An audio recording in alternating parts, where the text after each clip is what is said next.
जब जो होना है होके ही रहता है। बड़े बड़े विद्वान के द्वारा ये कहा गया है कि जब जब जो होना है तब तब वो होके रहता है। हिंदी फिल्म में तो एक गाना भी है इसी बोल से। एक छोटी सी कहानी है जो बड़ी फेमस है। एक गांव में एक किसान रहता था, पर कर्म का अंधा। जो भी करेगा उल्टा ही करेगा, कभी कोई सीधा काम ही नहीं करेगा। लोग जब बीज बोएंगे तो वो घर पे बैठा रहेगा, लोग फसल काटेंगे तो ये बीज बोएगा। कई बार उसकी बीज सही समय पर न बोने की वजह से सड़ भी जाते थे, उसे भारी नुकसान उठाना पड़ता था, लेकिन फिर भी वही चक्कर चलता रहता। वहाँ के राजा के वज़ीर को उसके बारे में पता चला। वज़ीर ने उसे कई दिनों तक देखा, उसके बारे में लोगों से सुना कि बेचारा कर्म का मारा है, हमेशा उसके साथ उल्टा ही होता है और बड़ी कठिन जिंदगी बसर कर रहा है। गांव वालों में से कुछ लोगों ने वज़ीर को प्रार्थना की कि इसके लिए मालिक आप कुछ करें। वज़ीर को बड़ी दया आई। उसने राजा को जाकर ये बात बताई कि गरीब की मदद करे, उस पर रहम करे। राजा उस आदमी को पहले से जानता था, उसे पता था कुछ होने वाला नहीं है, फिर भी उसने वज़ीर से कहा, मैं उस आदमी को जानता हूँ जिसके बारे में आप कह रहे हैं। कुछ फ़र्क पड़ने वाला नहीं है, पर आप इतना कह रहे हैं तो ठीक है, उसके लिए कुछ ना कुछ प्रबंध किया जाएगा।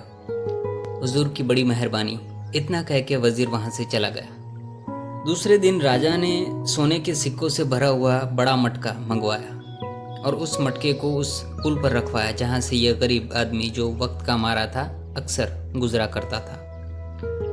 चूँकि वो उसका प्रतिदिन का रास्ता था, हर रोज़ वहाँ से आना जाना। उसके घर से पुल पर जाके वो अपने खेत तक जाता और आता था। उस पुल के एक छोर पर मिट्टी का बड़ा सा कुंभ जो सोने के सिक्कों से भरा पड़ा था रखवा दिया गया। उस दिन राजा ने फरमान किया कि पुल पर ना तो कोई बैठेगा, ना ही वहाँ से कोई गुजरेगा, सिवाय एक इंसान की, यह गरीब इंसान की। वो गरीब इंसान नियत समय पर पुल पर पहुंचा तो आश्चर्यचकित हो गया कि वहां पे आज कोई नहीं था। पूरा पुल खाली था। वो खुशी से झूम उठा। उसे देखकर राजा और वजीर भी खुश हुए, जो कि छिप छिप कर ये पूरा मंजर देख रहे थे। तभी अचानक उस गरीब आदमी ने आंखें बंद कर दी और बंद आंखों से ही पूरा पुल पार करके अपने घर को चला गया। वजीर चौंक गया कि मूर्ख क्या कर रहा है, उसने ऐसा क्यों किया। जब उसने उस गरीब आदमी के पास जाकर पूछा कि महाशय तुमने पुल पार करते वक्त आंखें बंद क्यों कर ली, उस गरीब ने जवाब दिया, मालिक, मेरा बरसों का सपना था कि मैं एक दिन ये पुल आंखें बंद करके पार करूंगा, और आज जब ये पुल खाली देखा तो समझ गया कि शुभ घड़ी आ गई है, और आखिरकार बंद आंखों से ये पुल मैंने पार कर ही लिया। वजीर को राजा के शब्द याद आ गए और वो वहां से चला गया। जो होता है होके ही रहता है। हम सब बड़े बड़े प्लान करते हैं, पर जो प्लान कुदरत करती है उसे कोई समझ नहीं पाता। बात तो सही है, तो क्या कर्म का सिद्धांत गलत है? उसका कोई मोल नहीं, क्योंकि वो तो कहता है कि इंसान जैसा करता है वैसा भरता है। जो जैसा कर्म करेगा वैसा फल उसे मिलेगा। अगर जो होना है वो होता है, तो क्या हमें मेहनत नहीं करनी चाहिए? मुझे थोड़ा इत्तेफाक है इस चीज़ से कि जब जो होना है तब वो होगा, ये समझकर हमें कर्म करना छोड़ देना चाहिए। बल्कि सच तो यह है कि कर्म ही इंसान को बनाता है।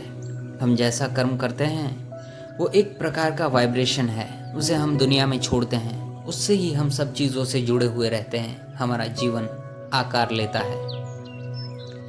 खैर, कर्म के बारे में बहुत कुछ कहा गया है हमारे धार्मिक ग्रंथों में, बाबाओं के द्वारा, मनोवैज्ञानिक के द्वारा, मोटिवेशनल स्पीकर्स के द्वारा, वगैरह वगैरह लोगों के द्वारा, पर इनमें साम्यता नहीं मिलती। सब अपनी अपनी थ्योरी से, सोच से अलग पढ़ते हैं। कई बार ये भी देखा गया है कि एक ही व्यक्ति के भाषण में कॉन्ट्रडिक्शन देखने को मिला है। तो हम सच क्या माने? हमें वही सच मानना चाहिए जो हमारा सच हो, जो हमारा अनुभव हो। मुझे संजय मिश्रा जी की फिल्म याद आ गई, आंखों देखी। मुझे ये मैसेज बहुत पसंद आया था कि तुम अपना सच ढूंढो। कोई कह रहा है तो उसे सच मानकर आगे बढ़ना ठीक न होगा। तुम्हें खुद अपना सच ढूंढना होगा। जब जो होना है होगा। इस मुहावरे से एक बात यह भी समझी जा सकती है कि हमें किसी चीज को लेकर प्रेशराइज नहीं होना चाहिए, उसकी चिंता नहीं करनी चाहिए। हमें सिर्फ अपने कर्म पे ध्यान देना होगा, बाकी सब ठीक हो जाएगा। ना भूतकाल में रहना है ना भविष्य में। भूतकाल का तो कोई मतलब ही नहीं। भविष्य काल का संपूर्ण आधार वर्तमान में ही है। अगर आपने वर्तमान में अच्छा किया तो भविष्य अपने आप अच्छा हो जाएगा। धन्यवाद।